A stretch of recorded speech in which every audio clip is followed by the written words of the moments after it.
Kryeministri Edi Rama në konferencën e përbashkët për mediat me komisionerin e BE-s për zgjerimin Martakos ka ndarë detaje nga diskutimet në samitin për planin e rritjes për Ballkanin Perëndimor. Sot mund të them që kemi mbyllur një takim edhe një herë tjetër të frytshëm me hapa konkret të mëtejshëm që e afrojnë më tej rajonin me Bashkimin Evropian, duke konfirmuar përsëri se plani i rritjes është një urë e shpejt dhe e sigurt drejt tregut përbashkët Evropian. Shkurtimisht po sjell këtu në vëmendje të publikut disa nga angazhimet. Roamingu që me marrëveshjen e re do të përfshihet edhe për qytetarët tanë në regjimin e Bashkimit Evropian. Ndërlidhja me korridoret evropiane vazhdon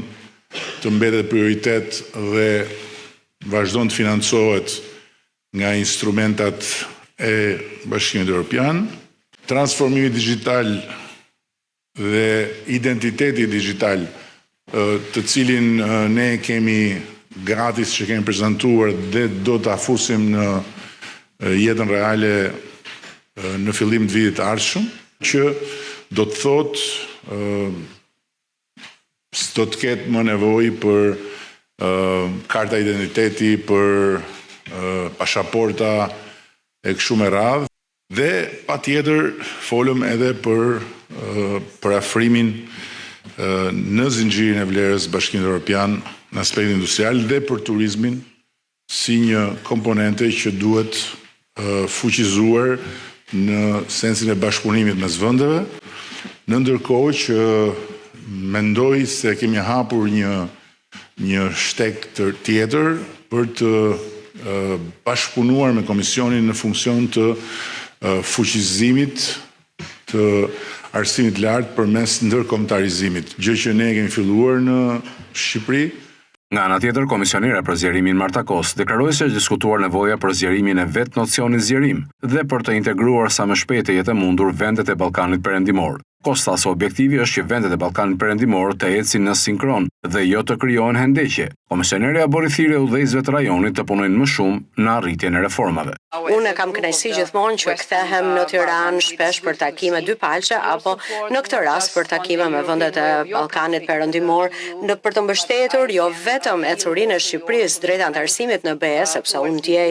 angazhimin tuaj, por edhe angazhimin e të gjitha vendeve të tjera të Ballkanit Perëndimor. Sot kemi pasur diskutime të hapura mbi mënyrat e ndryshme për të përshpejtuar zbatimin, si edhe për ta bërë planin e rritjes një histori suksesi që sjell rezultate për të gjithë qytetarët e Ballkanit Perëndimor. Folëm gjithashtu edhe për nevojën për të zgjeruar vetë nocionin e zgjerimit. Pra, është e vërtetë që zgjerimi është shumë më shumë se sa thjesht zgjerim, por mbi të gjitha për t'ju integruar të gjithëve ju sa më shpejt që t'jete mundur në gjithnjë e më shumë fusha të politikave të BE-s, jo vetëm në tregun e përbashkët të BE-s, por edhe në tregun tonë të energjisë, në zinxhirët paneuropian të vlerës dhe për shembull vetëm javën e shkuar, kolegji miratoi mbrojtjen e demokracisë dhe strategjinë për shoqërinë civile, që si në vendet kandidate ashtu edhe shtetet anëtare të BE-s, pra të trajtojnë si të barabarta. Unë jam shumë krenare për këtë dhe ne do të shkojmë edhe më tej, duke ju përfshirë në përpjekjet tona për të mbrojtur demokracinë dhe vlerat tona. Duam që Bashkimi Evropian të bëhet një realitet i prekshëm në vendet tuaja që sot, që të sjellë begati, siguri dhe stabilitet për të gjithë ne.